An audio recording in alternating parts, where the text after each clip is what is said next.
beginning at RNR. What to bring to school on your first day.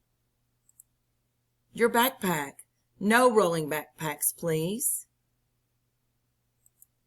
Your binder, paper, pencils, and colored pencils.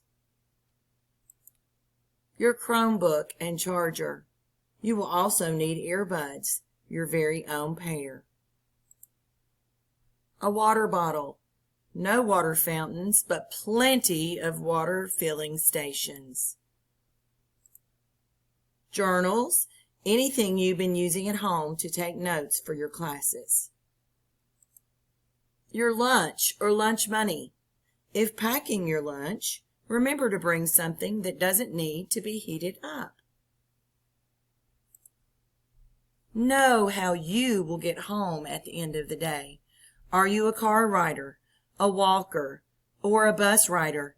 Do you know your bus number? And a great attitude.